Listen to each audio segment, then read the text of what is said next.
सच्ची मुठभेड़ के इस मंच पर आपका स्वागत है। मैं सुदर्शन श्रेष्ठ शिमला हिमाचल प्रदेश से आपके सामने आज एक काव्य संकलन लेकर प्रस्तुत हुआ हूँ, क्योंकि ये सच्ची मुठभेड़ का एक नया आलोचना मंच है। तो इस काव्य संकलन पर अपनी टिप्पणी आपके सामने प्रस्तुत कर रहा हूँ। इस संकलन का नाम है जमीन पर होने की खुशी। त्रिगर्ती एक युवा कवि हैं जिनका एक संकलन गूलर का फूल सन 2008 में भी छप चुका है, और ये जमीन पर होने की खुशी उनका दूसरा संकलन है। राजीव कुमार त्रिगर्ती जी की कविताएं बहुत ही एक नए कहन की कविताएं हैं, जो अपने अनूठे शिल्प के साथ और अनूठी संवेदनाओं के साथ हमारे सामने प्रस्तुत हुई हैं। इन्होंने अपनी कविता में गांव लिखा है, खेत खलिहान लिखा है, धान लिखा है, मौसम बेमौसम शब्दों की रोपाई की है, जिसमें बच्चे बड़े हो रहे हैं और देखने लगे हैं पूरी दुनिया के चैनल। त्रिगर्ती की कविता में बच्चा है तो बकरा भी है, नई किताब की खुशबू है तो पेड़ की गंध भी है, स्लेट खान के मजदूर हैं तो ज़मीन बेचते किसान भी हैं। इनकी कविता गांव, किसान, मजदूर की कविता है, जिसमें किसान को अपनी बिकती ज़मीन की चिंता है, धान रोपाई से लौटी लड़की की व्यथा है। ये कविताएं खेत खलिहान की कविताएं हैं, जंगल की आग की कविताएं हैं, बैल से बंधे खूंटे से बंधे बैल की कविताएं हैं और बच्चों की पढ़ाई की कविताएं हैं। इन कविताओं में पहाड़ का सौंदर्य नहीं है, पहाड़ के तमाम दुख समोए हुए हैं। पहाड़ अपनी पूरी तकलीफ के साथ सामने आता है, अपने कंकड़, पत्थर और धूल के साथ। ये कविताएं मौसम की सुंदरता की कविताएं नहीं हैं, विभीषिका की कविताएं हैं, अलाप की नहीं, खुले में ठिठुरन की कविताएं हैं। इन कविताओं में बच्चा है तो बकरा भी है, पहाड़, नदी, बादल, चिड़िया है तो मेमना भी है। इनकी कविताओं में बर्फ़ का सौंदर्य नहीं, रंग बिरंगे फूल नहीं, बल्कि धनिया है, लहसुन है, पुदीना है। पहाड़ अपनी पूरी तकलीफ के साथ हमारे सामने आता है, और इन कविताओं में मौसम की विभीषिका के साथ सारा वातावरण तैयार किया गया है। क्योंकि ये युवा कवि हैं, लेकिन इनका अपने समकालीन कवियों में एक विशेष स्थान है और इनका एक सशक्त नाम है। अपनी सरलता और सहजता के साथ भी इनमें अभिव्यक्ति की बहुत बड़ी ऊर्जा है, जो कविता को एक हथियार बनाती है। ग्रामीण बोध के साथ साधारण शब्दों से कविता ने गहरी चोट की है, जैसे मेमना सिर्फ मांस और पेट सिर्फ काठ नहीं है जैसी युक्तियाँ इनकी कविताओं में देखने को मिलती हैं। आप जानते हैं कि कविता अपने भीतर से प्रस्फुटित होती है, और जब जब अंदर से कविता आती है तब कवि को लिखना होता है। इसी आशय से कवि ने अपनी पहली कविता का आना में लिखा है।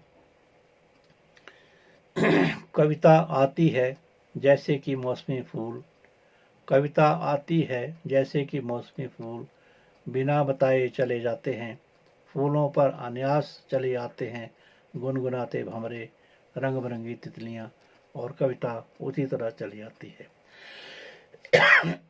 एक और कविता का आना कवि के लिए घबराहट का होना भी है। उन्होंने लिखा है, कैसे लिखते हैं कविता मैंने कई बार सोचा, कैसे लिखते हैं कविता मैंने कई बार सोचा, कई बार घबराया, जब जब माथे पर हाथ लगाया तो पसीने से तर पाया। कविता को वे शब्द रोपाई की तरह लेते हैं।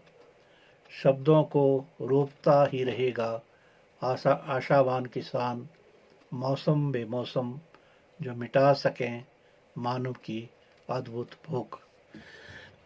इस तरह त्रिगर्ती की कविताओं में जगह जगह ज़मीन दिखती है, जगह जगह किसान दिखता है, और वे सारे दुख जो हमें आज भी गांव में देखने को मिलते हैं। उनकी कविता का एक अंश है, जिसने जिया है गांव और जो जी रहा लगातार सांस दर सांस। जिसने जिया है गांव और जो जी रहा लगातार सांस दर सांस, वह उल्टे हाथ से भी लिखेगा गांव, तो गांव उतर आएगा हू बहू। संकलन में कवि की बहुत सारी कविताएं हैं, जैसे जो कवि के बारे में है, कविता के आने के बारे में, जैसे कविता का आना, कविता के लिए, मेरा कवि, थका हुआ कवि, कविता में गांव, कविता से कविता तक, अभाव और कविता आदि आदि, जिससे लगता है कि कवि पूरी तरह अपनी कविता में डूबा हुआ है। इनकी एक कुछ और पंक्तियां देखिए। रुक जाए हवा, रुक जाए सागर की लहर, रुक जाए हवा, रुक जाए सागर की लहर, रुक जाएगी कविता। जरूरी है हवा का बहना, सागर का लहराना कविता के लिए। एक और है इनका, मेरा कवि कविता में लिखते हैं, मुझे कोई कहेगा कि लिख दो एक कविता तो मैं लिख नहीं पाऊंगा। मुझे कोई कहेगा कि लिख दो एक कविता तो मैं लिख नहीं पाऊंगा एक भी शब्द। ये इन्होंने स्पष्ट किया है कि किस तरह कविता को आप ज़बरदस्ती नहीं लिख सकते जब तक वो अपने आपके भीतर से ना निकले। मनुष्य का पता ढूंढते हुए कवि को नदी के खो जाने का एहसास होता है। बादलों ने पानी बरसाया, पहाड़ों ने बर्फ ढोया, बिन पानी के बादलों को बादल ही कहा गया, बिना बर्फ के पहाड़ों को पहाड़ी कहा गया, मगर पानी और नदी अपनी संज्ञा खो बैठी है। इसके लिए वे कहते हैं, बिना पानी की नदी खो बैठी अपनी संज्ञा, बन गई रेत। एक और जो कागज़ वृक्षों से बनता है उस पर है कुछ पंक्तियाँ। कापी के कागज़ कुछ इस तरह पढ़ाए जाने चाहिए, कापी के कागज़ कुछ इस तरह पढ़ाए जाने चाहिए कि उसके अंदर विकसित हो जाए सूंघने की शक्ति, कि उसके अंदर विकसित हो जाए सूंघने की शक्ति। या एक और है, ज्ञात हो जाना चाहिए कि वृक्ष कटा है, ज्ञात हो जाना चाहिए कि वृक्ष कटा है, उसकी पेंसिल के लिए भी उसमें इतनी ही नैतिकता आ जानी चाहिए कि घर के चौखट, पल्ले, मेज़, कुर्सी, अलमारी और ताज़ा अखबार के उपकार का। इस तरह हम देखते हैं कि त्रिगर्ती जी की कविताएं गांव, खेत खलिहानों से जुड़ी होने पर भी किस तरह एक लंबा सफ़र तय करती हैं और किस तरह ये अपनी संवेदनाओं को इन चीज़ों से जुड़कर बहुत दूर तक ले जाते हैं। धन्यवाद।